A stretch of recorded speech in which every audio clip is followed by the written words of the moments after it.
Aquelas Duas, com Isabela Sais e Cora Ronay. Alô, alô, queridos ouvintes, que maravilha estar aqui com vocês nessa aventura de podcast. Então, bom dia, boa tarde, boa noite. E eu quero dar o meu bom dia, boa tarde, boa noite à minha companheira, amiga querida que está aqui ao meu lado. E agora nós somos aquelas duas, Cora Ronay. E aí, tá feliz? Eu tô muito emocionada. Eu estou morrendo de saudade. Eu também. Belinha, morrendo de saudade. Eu tinha me acostumado àqueles nossos papos semanais, passou a ser uma coisa fundamental na minha vida, até para eu saber como é que o mundo ia e como é que as ideias da gente estavam batendo para cá e para lá. Exatamente. E de repente fiquei numa orfandade, numa síndrome de abstinência quando parou o nosso programa. Então acho que está mais do que na hora da gente retomar a conversa. Exatamente. Para quem não sabe, eu e Cora tínhamos um encontro semanal, né, no rádio. Exatamente. No ano passado, passamos um ano inteirinho juntinhas, onde a gente falava sobre tudo e mais um pouco. E a gente vai voltar agora, 5 meses depois, a gente volta falando sobre tudo e mais um pouco aqui nesse escritório lindo da Cora, tomado por livros maravilhosos. É uma coisa, parece que eu tô num filme aqui, cheio de gatos em volta. Eu tô amando. E ela já leu, ela falou pra mim que ela já leu, acho que 70%, 80% de tudo que tá aqui, né? É muito livro, gente. Não, mas eu tenho que explicar uma coisa. É que aqui no escritório não está a maioria dos meus livros. Aqui no escritório está aquela parte dos meus livros que eu acho necessária ter perto de mim. Uhum. Então, claro, nessa parte que eu julgo necessária, eu já li os 70 e tantos %. Mas aqui dentro da minha casa, digamos que eu li só a metade dos meus livros, se é que li.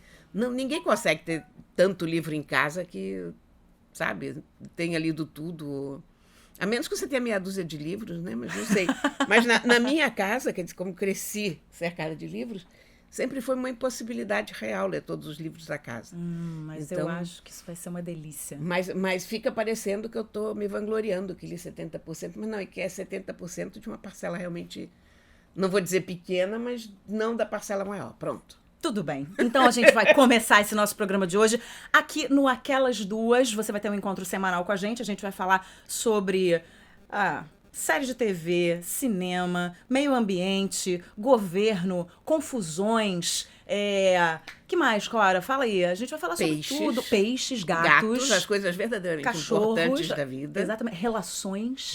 Que são as coisas, relações famílias, afetivas, famílias, amigos, não é? Barbaridades do governo. Barbaridades do governo, exatamente. Quando a gente... Telefones celulares. Telefones celulares, tecnologia. Quando a gente lançou Filhos, Mães, Pais, né? Que é o meu mundo também. A gente vai falar sobre família, né? Comidas. A gente vai falar de tudo. Quando a gente lançou essa ideia no Facebook, a Cora colocou no Facebook dela, eu fiquei impressionada com a quantidade de gente, Cora, que comentou no seu Facebook o que queria. As pessoas começaram a dar 1000 dicas. Aí quando a gente viu aquilo, a gente falou, vamos falar sobre tudo, né? Quer dizer, na verdade, o que as pessoas queriam era o que a gente fazia na rádio. Uma coisa sem um roteiro muito predeterminado e falando sobre o que nos dá na telha. De modo que eu acho que é isso que vocês vão encontrar no nosso podcast. Eu tenho certeza Nós duas absoluta. dando palpite em rigorosamente tudo. Pronto. Então tá bom. Então vamos começar falando sobre meio ambiente, sobre clima. Seguinte, a BBC noticiou no início do mês que Victor Vescovo, um explorador aquático norte-americano, fez o maior mergulho da história a bordo do submersível The Limiting Factor. No dia 1º de maio, ele e a equipe desceram a uma profundidade de 11 quilômetros no Fosso das Marianas, o mais profundo do mundo, que fica no Pacífico. Foram 5 mergulhos em 12 horas. A façanha deu o que falar, mas o que chamou a atenção de muita gente foi o que ele encontrou lá embaixo. Além de novas espécies animais, ele achou um saco plástico e papéis de balas. A equipe diz ter descoberto 4 novas espécies de crustáceos, semelhantes a camarões, além de pepinos do mar e formações rochosas de cores vibrantes que podem ser depósitos químicos. Agora, os animais do local vão ser testados por cientistas para que eles descubram se tem microplásticos no sistema deles.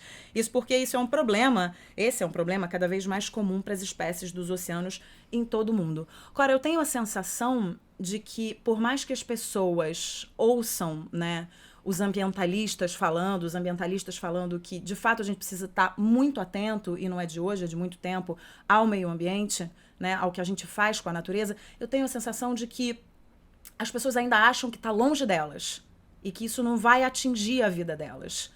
uma parcela, né? Não tô falando, não tô generalizando. Você tem essa sensação? Porque a gente está encontrando cada vez mais plástico nos oceanos. Não, para te dizer a verdade, a minha sensação é exatamente oposta. É que eu, de uma certa maneira, estou sufocada em plástico.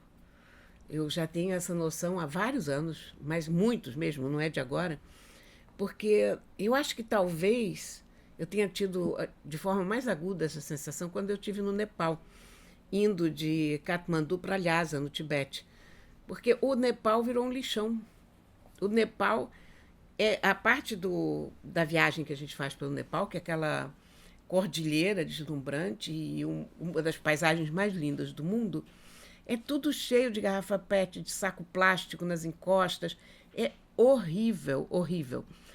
Depois, uma outra vez eu estava no deserto do Saara, quando eu estava chegando ao deserto do Saara, isso parece muito ridículo a gente falar, eu estava chegando ao deserto do Saara, estava no Nepal, mas é um fato, é que em viagem a gente tende a reparar mais nas coisas do que em casa, porque em casa, quando você viaja para ali ou para lá, você sabe que tem um lixão, isso aqui é o lixão. Quando você está viajando, você não sabe nada, você só está vendo a realidade sem estar predisposto àquela realidade, ou sem ter nenhuma noção do que você está vendo. E aí a visão te choca mais, porque de repente você está naquela área desértica ali, que o deserto não é só aquela areia que a gente vê, né? Sim. O deserto, até você chegar naquele oceano de areia, que é como eles chamam, você tem um descampado com pedrinhas, com os arbustos e tal. E esse descampado era cheio de saco plástico. Que loucura, e aí eu comentei com o motorista, eu digo, mas que esses sacos plásticos... Aí ele me disse, não, esse aqui tem um lixão ali na frente, e às vezes quando bate o vento, ele traz os sacos para cá. Então, eu fiquei muito com aquela sensação que a gente não tem para onde correr. Sim, mas você tem uma sensação... E eu tenho essa sensação no dia a dia também. De que você está cercada de plástico. Eu tenho essa sensação que eu te falei, que se tornou mais aguda, quando eu viajei nesses 2 lugares supostamente idílicos e desertos e tal. Essa sensação acontece no dia a dia, porque eu hoje sou muito consciente em relação a qualquer saco plástico que eu preciso usar, que eu pego em algum lugar. Então eu vejo como é impossível a gente viver hoje em dia sem um desperdício enorme. Sim, eu compartilho dessa impressão e dessa certeza de que a gente está cercado de plástico. Mas você acha que isso faz parte da percepção e da consciência de todo mundo? Acho que talvez ainda não faça, porque talvez ainda haja gente que não está suficientemente alerta para isso. Sim, exatamente. Foi essa a minha primeira pergunta para você, foi exatamente isso. Você começa a ver cada vez mais plástico espalhado por aí. Você se sente nesse mar de plástico. Mas, ao mesmo tempo, você passa na rua e vê plástico por tudo quanto é lugar. Você não vê o lixo sendo colocado adequadamente nos lugares. Então, você fala, peraí, será que ainda não chegou tão perto das pessoas, que as pessoas ainda não perceberam que, de fato, elas precisam tomar uma atitude? Eu, por exemplo, eu sempre tive uma preocupação com o meio ambiente, mas depois que meu filho nasceu, a minha preocupação com o meio ambiente, ela triplicou. Aliás, é uma dica que eu quero dar para os nossos ouvintes. Eu contratei um serviço para minha casa. Eu não sei se você conhece o ciclo orgânico. Não. O ciclo orgânico, o que eles fazem? Eles pegam o seu lixo orgânico, eles te dão um lixo, uma lata de lixo, com um plástico que é feito de milho, enfim, que é feito de um material biodegradável. Você coloca esse plástico biodegradável, você vai depositando todo o seu lixo orgânico lá dentro. Uma vez por semana eles passam na sua casa, recolhem o seu lixo orgânico, fazem a compostagem do seu lixo orgânico e te devolvem em terra e semente. É uma coisa muito simples. Você paga R$75 por mês, o seu lixo orgânico todo tem um reaproveitamento que não tinha. Você tem uma aula de educação ambiental para o seu filho de 3 anos que me pergunta, mamãe, essa latinha, essa terra e essa semente, e eu faço questão de explicar, e você está fazendo a sua parte. Eu estou tentando botar no meu prédio inteiro, porque eu acho que é de pouquinho em pouquinho que a gente vai conseguindo fazer com que as pessoas tenham uma consciência maior do meio ambiente, né? Mas se você pensar, o trabalho ali, às vezes, não é quase nada. Você precisa só mudar uma chave da sua vida para evitar que esses plásticos todos vão parar no oceano. E essa é a impressão que eu tenho. De que, não sei, não chegou tão perto ainda. As pessoas têm a impressão de que não chegou tão perto ainda, porque já chegou, e não fazem muito. Porque acham que, essa guimbazinha de cigarro aqui não vai fazer mal, esse plástico... O caminho para a escola do meu filho é lotado de guimba de cigarro na rua. Ele já sabe, ele fala, mamãe, olha a guimba de cigarro, olha, o pessoal mal educado, né? Porque eu falo para ele, isso é falta de educação, filho, porque não é aí que tem que colocar. Então, o que falta, né?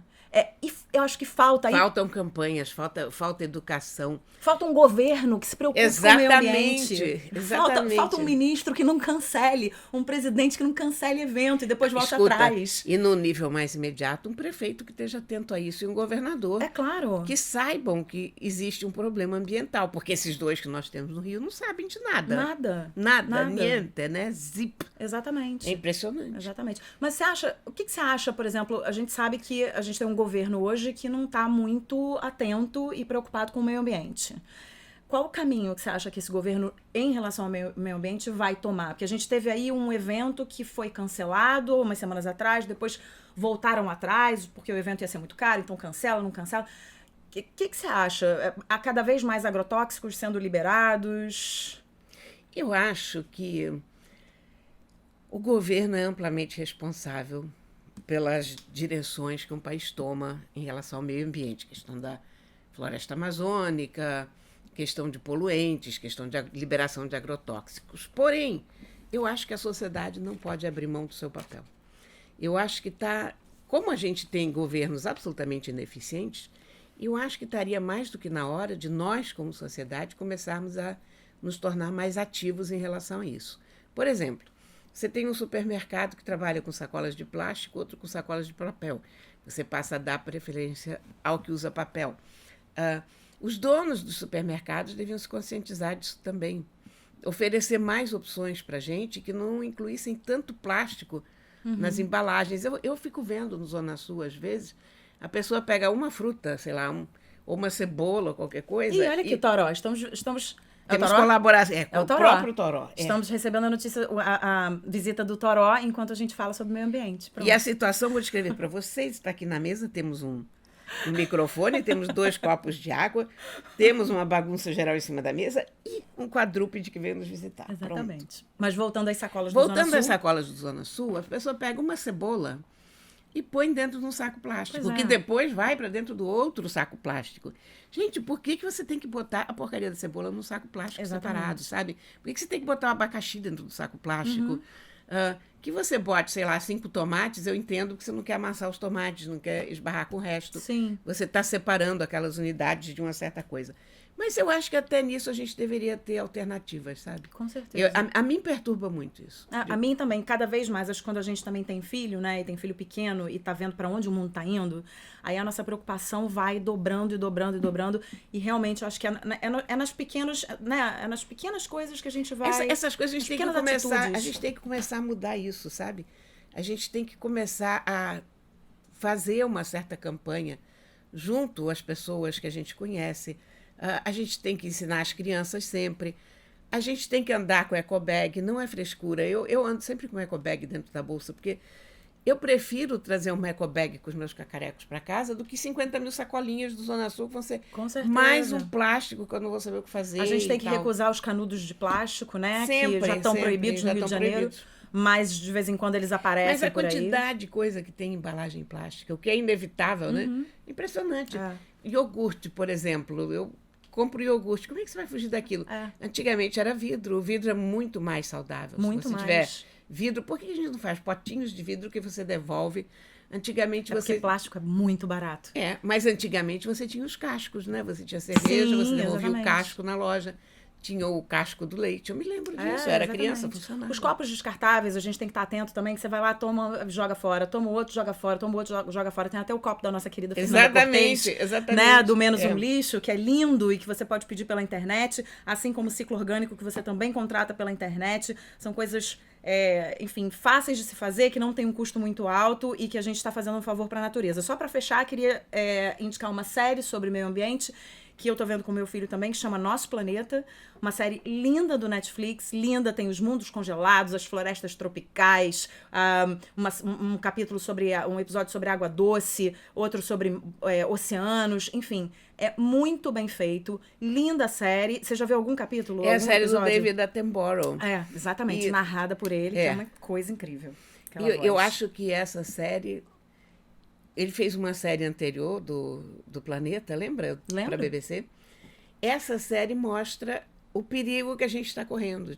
Essa série é um alerta. A outra série era A outra série só tinha um alerta no final. Outra série, você via todas aquelas maravilhas e no fim ele chegava e dizia, mas olha, cuidado, isso está ameaçado. Sim. E havia alguns cortes e mostrava algumas áreas detonadas. Essa série toda é um alerta. Mas é um alerta muito bonito, que a gente precisa ver e bom, é isso. Nós moramos num planeta, gente. O planeta está sufocando, Exatamente, pronto, né? exatamente.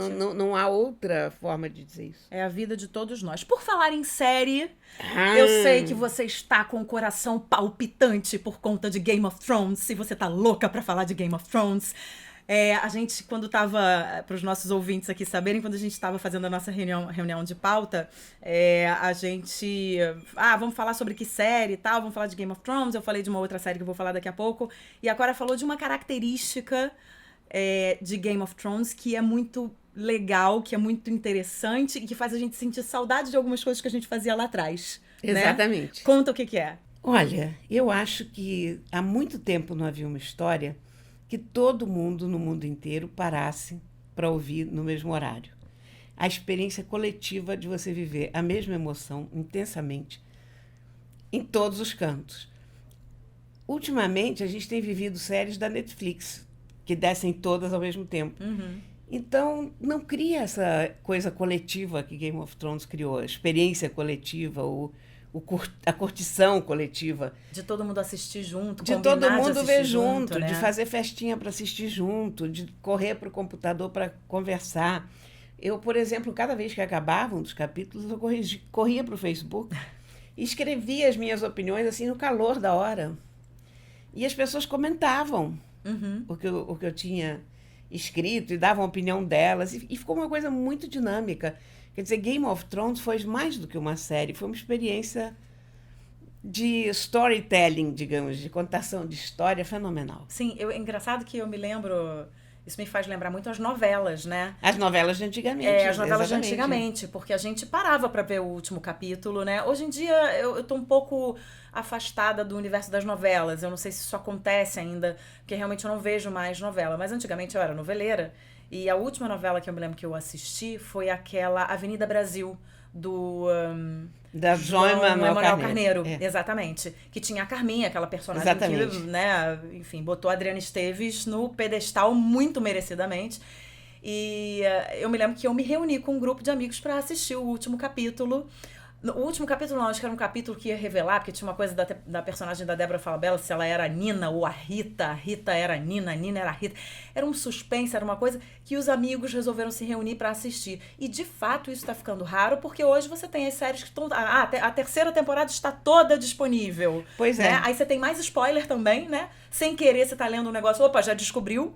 Não, né? E as próprias novelas, elas ficam disponibilizadas no Globoplay.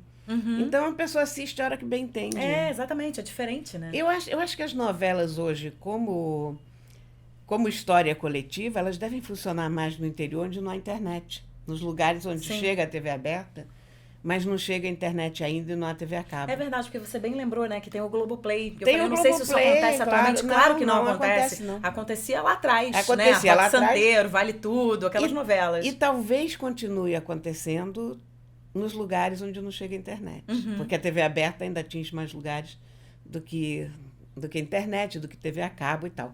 Então, nesses lugares ainda há. Mas essa coisa mundial, de o mundo inteiro esperar ansiosamente o domingo para saber o que vai acontecer em Game of Thrones, porque aí se juntam vários fatores. Primeiro, essa forma antiga, bota aspas aí, de se contar uma história. Uma vez por semana, você tem que esperar, a temporada acaba, tem seu horário e tal. A outra coisa é a quantidade de espectadores que Game of Thrones teve. Isso também tem uma importância, porque você sente que você está fazendo parte de algo épico. Sim. Quer dizer, você está assistindo e o mundo inteiro está assistindo, e aquilo é tremendamente importante para um número gigantesco de pessoas. Então, isso tem todo um barato disso, né? Toda a aventura coletiva de você acompanhar uma mesma história. Depois, as várias teorias, a insatisfação com o final, as pessoas que queriam um final diferente, que escreveram finais diferentes, enfim. Sim. Eu acho que foi um evento sensacional. E acho que Game of Thrones, como uma série, como um conjunto de obra, foi foi inigualável. Acho que tem uns dados aqui. Olha, estamos aqui cercados. Agora a gente mudou de lugar. A gente veio porque veio o... Como é o nome do moço? Léo. O Léo veio cuidar dos peixes da Cora. A gente saiu do escritório, veio aqui pro quarto. Continuamos cercados de gatos. Eu tô amando isso aqui. Acho que eu vou ficar aqui, vou morar na casa da Cora. E vou trazer meu cachorro. Pode vir. Vai dar certo. Mas olha, voltando pra Game of Thrones, tem uns dados aqui muito impressionantes, né? Porque a gente tem 15 milhões de dólares por episódio, né? Aproximadamente. São cerca de 60 milhões de reais. É um valor que tem retorno. Segundo o New York Times, a série arrecada $1 bilhão por ano para HBO. Eu não sei nem o que é isso. Eu também não sei nem, não consigo. Aí, isso assim, 13 mil figurantes na Irlanda do Norte, mais 52 mil... Ih, não são sustentáveis. Olha, 52 mil sacolas plásticas com neve em papel. Não, eles são totalmente insustentáveis. São insustentáveis. Não dá. Ó, gente, Game of Thrones não tá bom. A gente acabou de falar do clima, hein? Mas, enfim, tem uma quantidade aqui de material que é usado, né? Uma quantidade de dinheiro que é empregada na série e o retorno de tudo isso, né? Que é muito impressionante. Tem muito filme que não tem o orçamento que um episódio de Game of Thrones tem, né? Exatamente. Mas a história foi linda, né? Eu acho que eu acho que as 5 primeiras temporadas que seguiam os livros do Martin à risca foram melhores. E não é um mimimi de pessoa que lê o livro, porque isso fica até parecendo uma coisa um pouco pernóstica. Eu li o livro, então eu só quero a série de acordo com o livro. É porque cada escritor tem o seu estilo. E não dá para você substituir um escritor. Então, por mais talentosos que sejam os showrunners, eles não são o Martin. Claro. Então, os diálogos que o Martin escrevia, os caras não conseguiram escrever. Mesmo quando o Tyrion retomou bons diálogos, agora já nos 2 últimos episódios da série, não tinha o mesmo brilho, não tinha a mesma humanidade daqueles diálogos, sabe? Aquela mesma densidade atômica, o mesmo grau de sacanagem.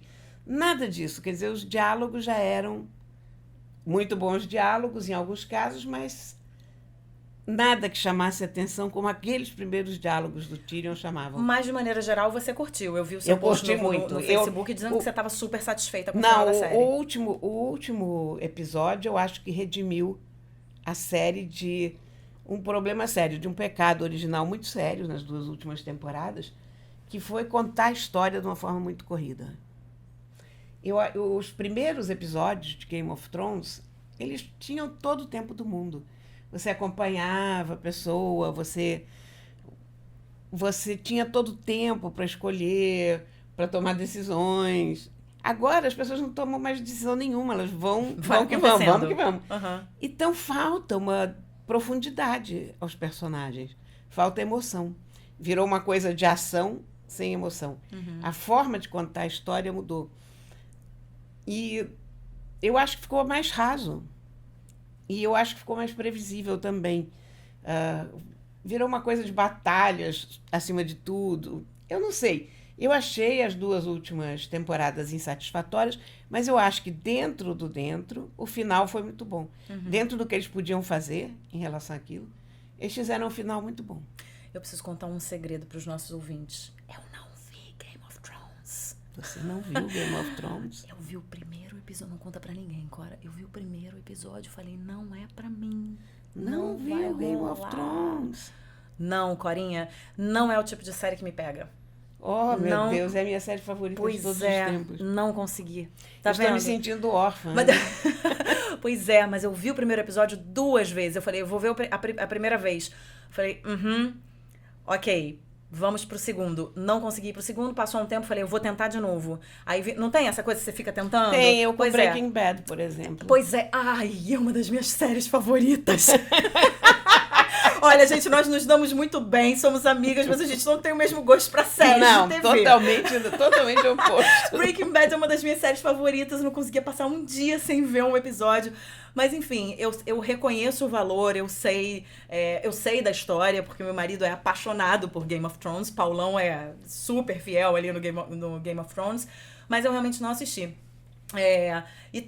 Aliás, eu tô assistindo uma série que eu acho que você ainda não assistiu, mas que eu super recomendo, que chama This Is Us, para os nossos eu ouvintes ainda não também. assisti. Pois é, o This Is Us é um drama familiar que começa de uma maneira muito curiosa, que eu não vou dar spoiler aqui, mas com atores sensacionais, inclusive a série já foi premiada, eu tenho até aqui a premiação, olha. Ela foi indicada ao Globo de Ouro e ao Emmy como melhor série dramática em 2017 e 2018 e rendeu prêmio ao Sterling K. Brown, que faz o Randall, que é um dos filhos dessa família, né, desse casal, que conta a história de um casal com 3 filhos, é um dos filhos dele, que é excelente ator. Aliás, o elenco inteiro é maravilhoso, mas ele que faz o Randall, que foi premiado, é excelente ator, e é um drama familiar, e sabe aquele drama familiar que você olha e se reconhece em cada um desses personagens, que não é uma coisa que tá longe de você, sabe? Você fala, nossa, isso podia estar acontecendo comigo, e você começa a se envolver cada vez mais com esses personagens, gosta mais de um do que do outro, cada um tem o seu favorito, e tá entrando agora na 3ª temporada, e pra alegria dos fãs, mais 3 temporadas foram... ele foi renovado para mais 3 temporadas. Então são 6 temporadas ao todo, tá entrando na 3ª. E vale super a pena, assim. Então é uma série que te faz rir, que te faz chorar, que te faz pensar. Sabe? E muitas vezes te dá uma sensação, aí fazendo uma crítica, te dá uma sensação de ser um pouco novelão, assim. Fala, caramba, eu tô vendo um novelão americano. Mas faz parte, tá bem inserido naquele contexto, entendeu? Então não é uma coisa tipo, não vou parar de ver. Não. E os diálogos são lindos, a história familiar é linda, é muito bacana. Eu super indico. Então, nós temos aqui um gosto diferente, mas tá vendo? Assim que é bom. Um podcast que indica, que recomenda This Is Us, que recomenda... Recomenda não, que não precisa recomendar, né? Game of Thrones, eu sou a única pessoa no mundo que não assistiu. Mas você quer saber de uma coisa? Eu tô pensando seriamente em recomeçar a assistir Game of Thrones agora, desde o primeiro episódio. Jura? Vai ver tudo Juro, outra porque vez. agora que eu conheço o fim, a história ganha uma outra dimensão. Com certeza. Então, eu estou pensando, porque como eu estou naquele período de luto, orfandade, denial e o que mais você quiser, eu começo a assistir desde o primeiro episódio e pronto, eu tenho aí mais um mês de série pra mim. Fiquei assim com Lost. Fiquei, ai meu Deus, como é que acabou isso agora? E agora? E parece que o final foi horroroso, ninguém gostou. Não gostei também. Bom, mudando de assunto, vamos falar sobre redes sociais, que a gente não pode deixar de falar sobre redes sociais.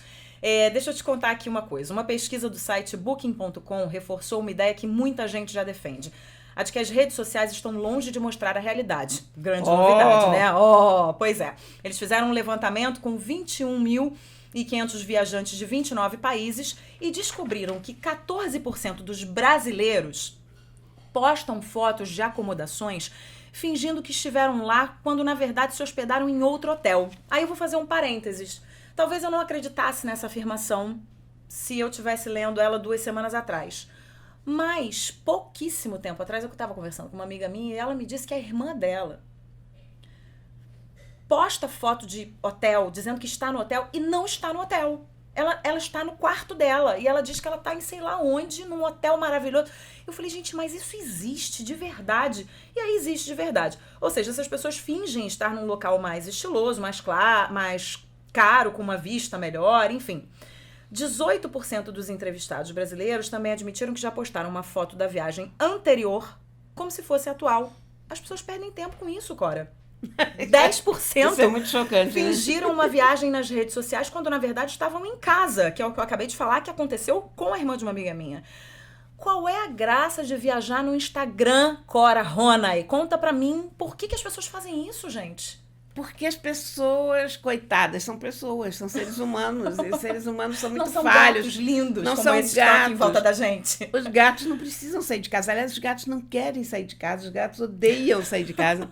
Então, para os gatos está tudo bom e tranquilo. Mas as pessoas têm um afã e uma necessidade de se sentirem aprovadas e de serem o que não são.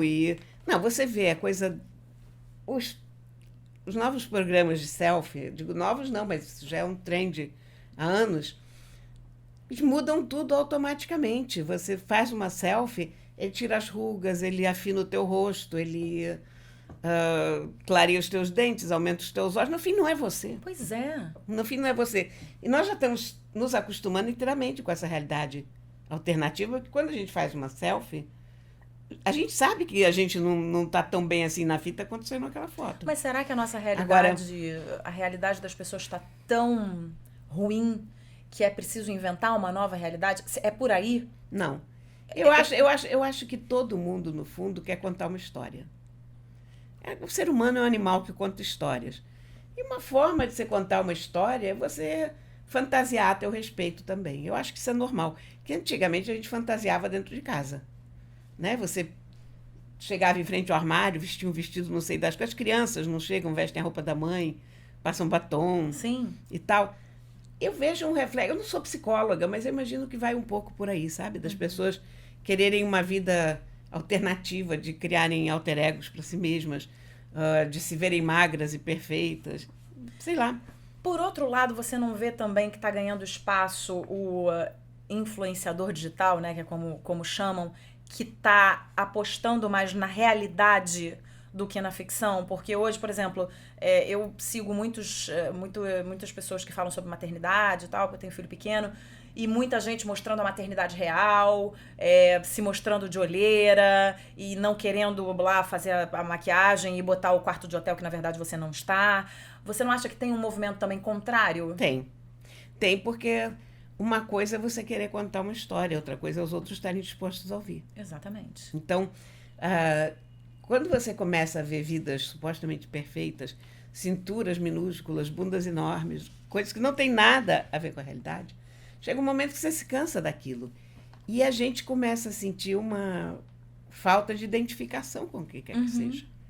Quer dizer, quando eu começo a ver retratos na minha geração, é engraçado, isso nem é muito comum, mas eu começo a ver fotos de pessoas que não têm uma marquinha no corpo, não tem Essa pessoa não me representa. Não tem um defeito na pele, a casa não tem uma coisa desarrumada, eu digo, isso não sou eu, isso é um outro planeta, sabe? As viagens que só dão certo, é claro, de viagem a gente tem a tendência a guardar só as boas fotos. Claro. Eu mesma, quando eu viajo, eu separo muito as minhas fotos, nesse sentido, porque eu gosto de uma foto bem enquadrada, eu gosto de lugar... Fui ver as pirâmides do Egito, por exemplo.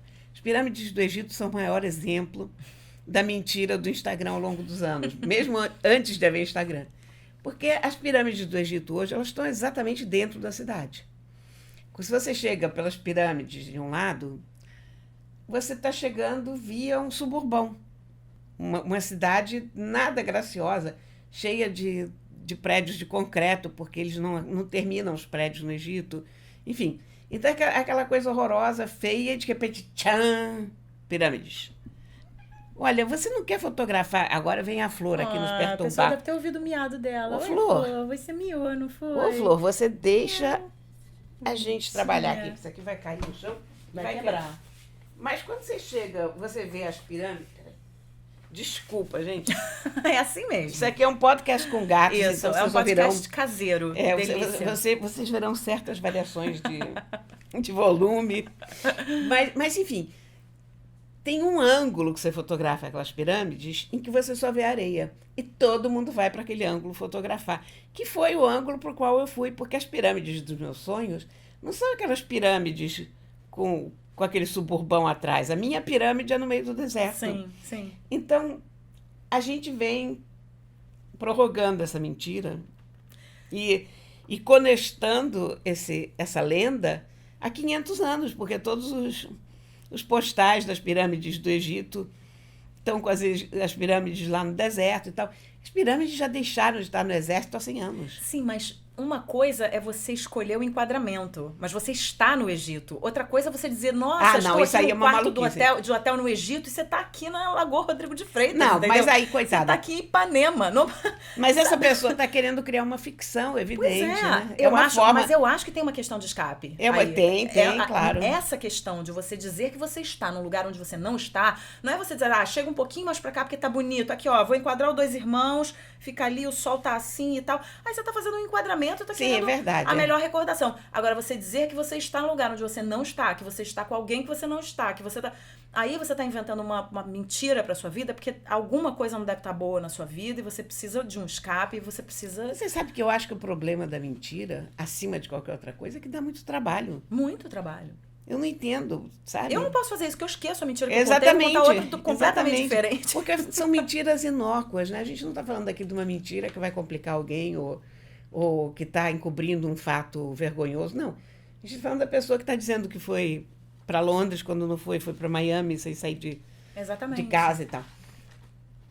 Essa pessoa está querendo inventar uma história. Isso é história, no fundo, sabe? Eu vejo também certas mentiras, essas mentiras não perniciosas, digamos, ou não malsãs, como um ensaio de ficção. Porque nem toda pessoa que faz essas mentiras... Criança mente muito. Criança tem muito essa coisa de dizer, eu fiz isso, fiz aquilo, ampliar um pouco os fatos. Tem muita imaginação, né? Porque tem uma imaginação que não cabe na cabeça para os fatos do cotidiano. Uhum. E eu acho que talvez nessas pessoas que continuam, os mentirosos compulsivos, a realidade delas não cabe...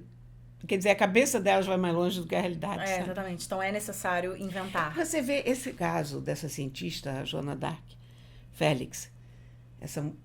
Ela tem uma história maravilhosa. Ela é filha de gente muito humilde. Ela conseguiu se formar, fazer mestrado e doutorado pela Unicamp, que é uma coisa que qualquer pessoa acharia fantástico.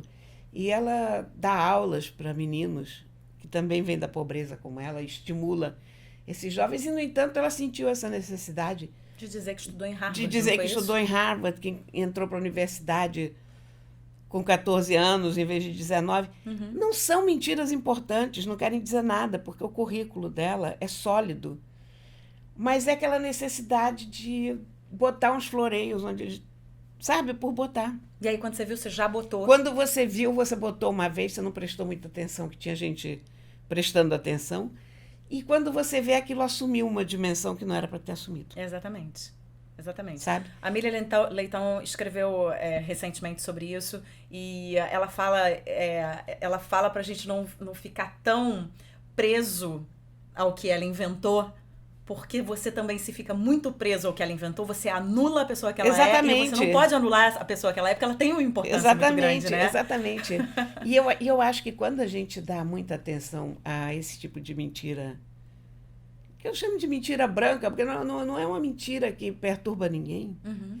você deixa para lá. Sim. A pessoa precisa ter um espaço para voar. Eu não sei, os psicólogos talvez tenham uma explicação para isso, mas na minha cabeça é uma necessidade de contar a história que a pessoa tem e não sabe como canalizar, não sabe como desenvolver. Essa pessoa gostaria de chamar a atenção de alguma maneira. É o nosso talento eterno também para contar achar uma história. Não é só de contar uma história, mas o que estava passando na minha cabeça é de achar que a grama do vizinho é sempre mais verde. Sim. E aí você nunca está satisfeito com o que você tem, você está sempre em busca de alguma coisa que você não tem ou que você não é, né? Porque a grama do vizinho é mais verde. E muitas vezes a grama desse vizinho nem é tão verde, ela é azul, mas o vizinho está contando que ela é verde. Mas ela não é verde, ela é rosa, entendeu? Então é uma loucura, porque você é uma bola de neve, que você está vendo um post que você não sabe se é verdade, mas você está achando que é verdade. Então você acha que aquela grama é mais verde. E ela pode não ser. E aí por isso você inventa uma realidade para você, porque você quer ser como essa pessoa. E se você for como essa pessoa, você já não vai mais querer ser como essa pessoa, você vai querer ser como aquela outra pessoa. É um estado de insatisfação. Isso é do ser humano, né? Um estado de insatisfação eterno. E vou te dizer, se a gente não tivesse um mínimo de estado de insatisfação, a gente ainda estava nas cavernas. A gente não andava, a gente não ia a lugar nenhum. O que fez a humanidade crescer e desenvolver todas as coisas que desenvolveu foi essa insatisfação. Quer dizer, eu consigo andar até lá, mas eu não quero andar até lá. Uhum. Eu quero andar até mais longe. Mas para andar até mais longe eu preciso de um cavalo. Depois eu quero ir além. E depois, essa casa aqui não está boa, vamos fazer uma cobertura melhor e tal. Sei lá, eu não sei se no fundo tudo isso não está interligado, sabe? É. Mas eu acho apenas humano. Exatamente. Eu vejo, às vezes, as pessoas no Instagram, pessoas que eu conheço, eu olho as fotos e digo, isso não é a pessoa que eu conheço, mas...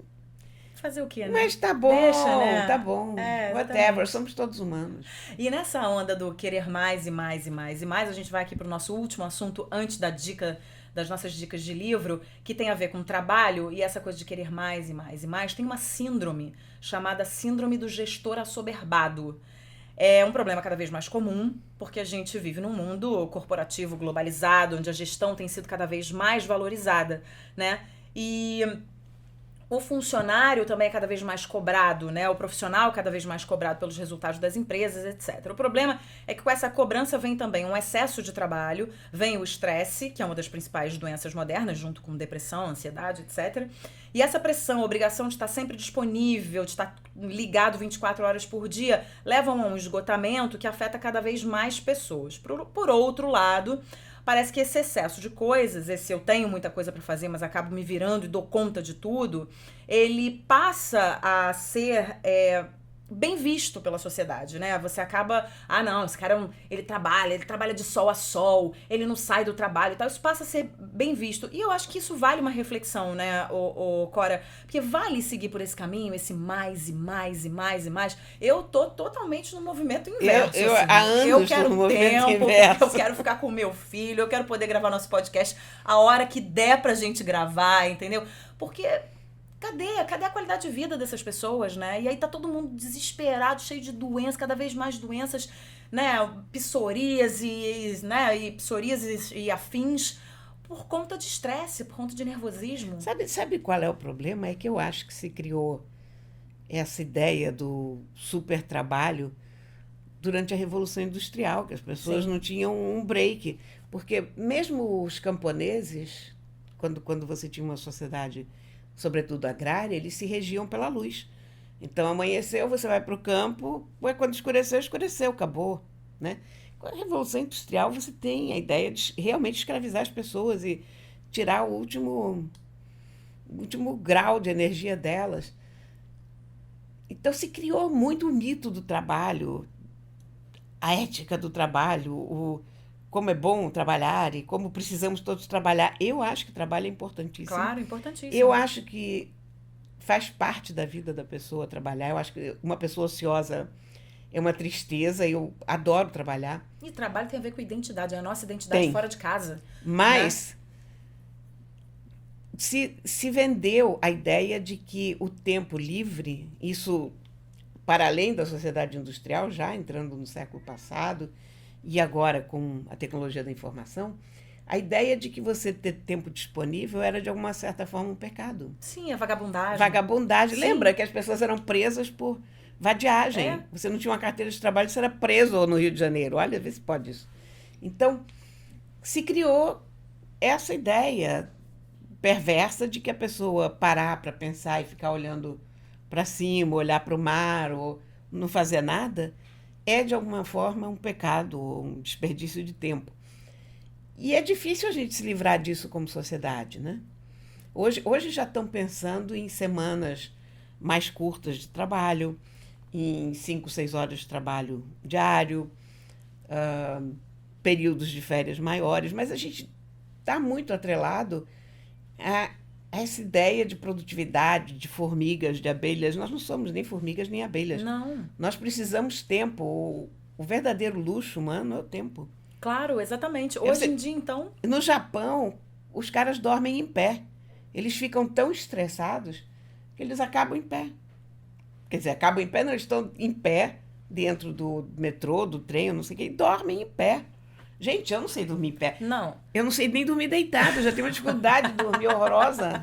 Já vai dormir às 6 da manhã, né, Cora? Não, é horrível, porque tem coisa interessante demais no mundo. Não, e não há nada melhor também do que a gente encarar o nosso trabalho como prazer, né? É, exatamente. Então, que bom que nós somos privilegiadas e podemos ter prazer no nosso trabalho. Tem muita gente que não tem e que tem que trabalhar com aquilo para poder dar conta e tal. Mas se a gente tem o trabalho como um prazer, por que não a gente ir trabalhar e a gente também parar? Porque, assim, é um prazer, mas é trabalho. Então, para e vai fazer outra coisa. Porque tem filho, porque tem família, porque tem que olhar pro teto, porque senão você adoece. Quantas e quantas pessoas não estão adoecendo por conta de trabalho, né? A gente tem que, sobretudo, desativar essa ideia de que o ócio é pecado. Sim. De que você tá deitado na rede é vagabundagem. De que você não está fazendo nada, está na praia, de alguma maneira, é uma situação mais indigna do que você está no escritório. Sim, fazendo coisas. E essa ideia de que você precisa estar ligado o dia inteiro, de que você precisa dar a resposta na hora que a pessoa te manda a mensagem. Não, nunca. Você vai responder quando você puder. Eu tenho uma ligação com o WhatsApp muito imperfeita nesse aspecto, porque eu olho o meu WhatsApp, você já sabe Eu disso, sei. coitada. Eu olho o meu WhatsApp de vez em quando. Então, se você quiser falar comigo imediatamente, você tem que fazer uma coisa antiga que é telefonar. Porque a pessoa que me manda mensagem urgente está ferrada, porque eu não olho, eu olho o WhatsApp quando eu tenho tempo. Em geral, vou dormir às 4 da manhã, pego o Aí telefone olha, para ver o olhadinha. que entrou de WhatsApp. Às vezes nem isso, às vezes no dia seguinte eu pego e olho. Essa coisa de você ser escravo do dever e da informação e do trabalho. Não, isso é Sim. meio furado, né? A gente tem que levar a vida com um pouco mais de calma. E que bom que a gente está levando a vida gravando podcast. Agora temos Temos aqui um a visita da unicórnio ao Matilda. nosso lado. Gente, a Matilda tem um olho verde e um olho azul. Ela é a coisa mais linda, ficou muito minha amiga, que ela tá vindo me visitar sempre aqui. Ó, gente, coisa mais fofa. Será que saiu esse miado Saiu, dela? claro Que que saiu aqui maravilha. no meu retorno. Aqui, Corinha. Então, antes da gente finalizar o nosso podcast, eu quero suas dicas de livro. Eu tenho uma dica de livro também. E... é isso, fala aí. Então, eu tenho... A Cora tem uma pilha de livro aqui. Olha, eu vou recomendar muito para vocês a biografia da Rainha Vitória. Se chama Vitória, a Rainha, foi escrita por Julia Baird. E se chama A Biografia Íntima da Mulher que Comandou o Império. Rainha Vitória, para mim, até outro dia, era uma estátua de ferro enorme que fica em Windsor e que te olha lá de cima, uma formidando da senhora.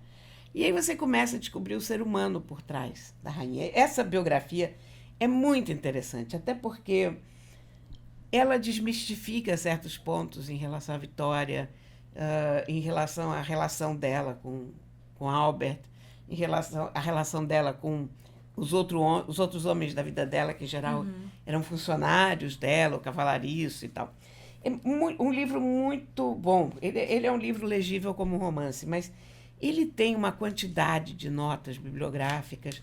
Ele te situa tão bem, é um trabalho tão sério de biografia, que junta as duas melhores coisas. É um trabalho sério e, ao mesmo tempo, é muito legível. Então, bom de ler, fácil. muito bom de ler. E a tradução desse livro está muitíssimo bem feita. Eu sei que muita gente não gosta de ler livros traduzidos, mas essa tradução, por acaso, está particularmente legível e particularmente boa. Foi feita pela Denise Botman, que é uma grande tradutora. Então, esse é um livro que eu recomendo muito para todo mundo. E um outro livro, pronto, para ficar só na era vitoriana, é um livro que se chama O Pó do Herdeiro. Tem uma capa muito linda. A capa é maravilhosa. A capa é uma capa cinza com um vidro de veneno. E o título está dentro do rótulo do vidro de veneno. Então está aqui, Sandra Hempel, O Pó do Herdeiro, uma história sobre envenenamento, assassinato e o início da ciência forense moderna. Nossa, deve ser incrível. Gente, isso aqui não é um livro para você começar a ler e não largar nunca mais. Maravilhoso. E o livro está muito bem contado, porque ela pega um caso que foi famoso na Inglaterra vitoriana, de um envenenamento, e através desse caso ela conta a história do arsênico e conta como a ciência forense foi evoluindo de lá para cá. E era uma coisa tão primitiva naquela época que os médicos... Isso servia como prova científica no tribunal, imagina. O médico cheirava o recipiente e dizia arsênico. Então a pessoa era enforcada ou solta de acordo com a narina do médico. Muito bom. Se o médico estivesse resfriado, a pessoa era solta. Se o médico não estivesse resfriado, a pessoa ia para as galés. Então, é um livro bárbaro de ler. Esse já, ao contrário da Vitória, esse é um livro que você vai lendo aos pouquinhos e você vai se divertindo muito. É quase um policial. Maravilha. A Sandra Hempel é uma jornalista de saúde e escreve muito bem, tem um texto muito, muito bom. O livro é uma edição da Record e a tradução foi feita pela Alessandra Bonrucker. Muito bem. Então, com isso, eu finalizo as minhas dicas de livros. Eu tenho uma dica de livro aqui para as mães de filhos pequenos. Eu tenho me dedicado muito à leitura sobre esse mundo, né, da parentalidade, da disciplina positiva, da criação com apego, enfim, que se fala muito hoje em dia. Tem um livro chamado Educação Não Violenta, né? A gente tem o Comunicação Não Violenta, tem o Educação Não Violenta, da Elisama Santos. Eu acabei de ler, achei ele muito útil, muito útil. É um livro que tem um monte de casos, né, de casais que ela atendeu, enfim. de famílias que ela atendeu, de crianças que ela atendeu, com questões de comportamento. E o mais legal desse livro é você perceber, você que é mãe, né? Seus filhos já estão maiores, né, Cora? Mas eu tenho netos pequenos. Mas você tem netos pequenos. Você perceber que muitas vezes você está indo por um caminho que não é o melhor caminho para você, para sua família, para o seu filho, e que você tem um caminho muito mais curto e mais fácil e mais respeitoso com essa criança e que vai te resolver 500 mil coisas lá na frente, né? De como você vai falar, de como você vai convencer uma criança que não quer escovar o dente a escovar o dente, que não é com violência nas palavras, que é... Eu mesma fiz outro dia uma coisa que veio muito no meu instinto, e que ela fala sobre isso. Tem uma fase que a criança não quer nada. Vamos escovar o dente? Não. Vamos comer? Não. Não. Falar não é a melhor coisa do mundo, né? Porque ela descobre o não, né? Então, assim, meu filho outro dia começou. Quer escovar o dente? Não. Quer fazer? Não. Só que eu falo assim pra ele, filho, mamãe... Outro dia eu cheguei em casa com uma escova de dente. Falei, filho, mamãe comprou uma escova de dente pros seus personagens, pros seus bonecos. Cada dia a gente vai escovar o dente de um boneco. Aí ele já arregalou, olhou pra mim e falou, mamãe? Eu falei, Todo dia a gente vai pro banheiro escovar o dente soltando fogos de artifício, porque ele vai escovar o dente do dinossauro, porque ele vai escovar o dente do Woody, porque ele vai escovar o dente do sapo, porque ele vai escovar... Escovamos os dentes, temos uma escova de dentes exclusiva para os bonecos, escovamos que coisa os dentes maravilhosa isso. E ele escova o dente. Não tem uma luta, não tem uma guerra, não tem você vai escovar o dente, até porque eu não faço isso, né? Mas muitos pais falam, você vai, tem que escovar o dente agora, tem que ir agora. Isso é educação violenta, né? E o que ela propõe no livro é a educação não violenta. São detalhes da vida de uma família, do funcionamento de uma família, que você fala, nossa, como assim? Era tão fácil e eu não sabia, né? Então eu acho muito importante, porque eu acho que hoje a vida tá muito enrolada, tá todo mundo muito ocupado, tá todo mundo trabalhando muito, e na hora da gente lidar com os nossos filhos, com as nossas crianças, a gente acaba perdendo a paciência, isso acontece com todo mundo, somos seres humanos, somos imperfeitos e acontece, a gente perde a paciência, mas existem caminhos mais respeitosos, porque a criança precisa e deve ser respeitada, mais respeitosos pra gente poder só fazer o seu filho, né, filho, vem, vamos escovar o dente, fazer tarefas simples do dia a dia que viram um bicho de 7 cabeças, não precisam virar. E a Elisama é excelente, é um livro que você lê muito rápido, que você lê, sei lá, tem umas 100 e poucas páginas, você lê muito rápido, tem dicas maravilhosas. Como é mesmo o nome dele? Educação Não Violenta. Ah, perfeito. Educação Não Violenta. Então, essa é a minha dica, Educação Não Violenta, da Elisama Santos. Eu vou dar muitas dicas de livros aqui sobre pais e filhos, porque eu tenho lido muito isso. E a nossa última dica é do grupo das Matildes. Ah, é? Pô, a gente precisa falar, Corinha. O grupo das Matildes é muito bom. Fala aí, eu e Cora fazemos parte de um grupo que foi recém-criado pela nossa querida Antônia Leite Barbosa. Antônia é um furacão. É impressionante. Não a energia que essa mulher tem me deixa completamente besta. Ela agora resolveu... Ela já fez a Agenda Carioca, né? Sim, a Agenda Carioca, a Agendinha Carioca. A Agenda Carioca é a perfeição das perfeições para quem mora no Rio, porque tá tudo lá. Tá tudo lá. Aí ela faz a Agenda Carioca no Facebook. Aí ela cria eventos, ela faz coisas. Agora ela fez um grupo de WhatsApp e que as pessoas ficam dando dicas de coisas boas e... Tem discussões interessantes acontecendo ali. Tudo. As Matildes, vem de conversa de Matildes, Conversa né? de Matildes, exatamente. Que é o que nós estamos fazendo aqui também. Que é o que nós estamos fazendo aqui, mas você pode seguir no Instagram, que é o @somatildes, eu acho que é esse o perfil.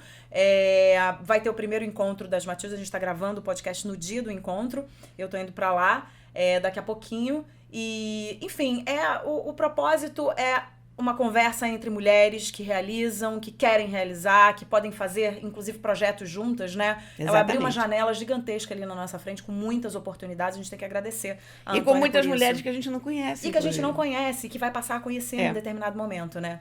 Então, parabéns, Antônia, aí que as Matildes... Longa vida às Matildes. Vida longa, exatamente. E vida longa aquelas duas. Você conhece aquelas duas? Aquelas duas. Aquelas duas que não param de falar, aquelas duas que ficam gravando podcast. Aquelas duas que têm conversa para mais de metro. Exatamente. Que nesse momento estão gravando um podcast num cantinho do quarto. Isso, que delícia. Numa quina distante. Mas loucas para continuar fazendo isso por muitos e muitos anos. Exatamente. A gente tem que convidar o pessoal também para seguir no Instagram o @aquelasduaspodcast. Isso segue mesmo. lá, que a gente vai dando notícia do que tá rolando, a gente vai postar fotos de gatos, da Cora, Enfim, e você vai poder participar também. Pode participar no perfil do Instagram, pode dar dicas de assuntos pra gente abordar aqui. Porque inclusive a gente pode responder perguntas e conversar sobre temas que vocês escolham. Exatamente. Corinha, foi bom pra você? Foi ótimo! Pra mim foi muito bom também, tô super feliz. Olha, fiquei até nervosa, já derrubei tudo. Tô super feliz de estar de volta. Acho que a gente vai ter papos muito interessantes aqui. Inclusive, a gente pode trazer convidados. A gente vai trazer convidados futuramente, né? Que não sejam só os gatos, porque aquele miau da Matilda foi muito insatisfatório com o diálogo. Assim, a nível de diálogo não foi bom. Ei, olha, obrigada pela sua companhia. Até semana que vem. Toda semana a gente tá aqui. Até pra semana, pessoal. Beijo grande. Beijos. Valeu, até. Aquelas duas, com Isabela Sais e Cora Ronay.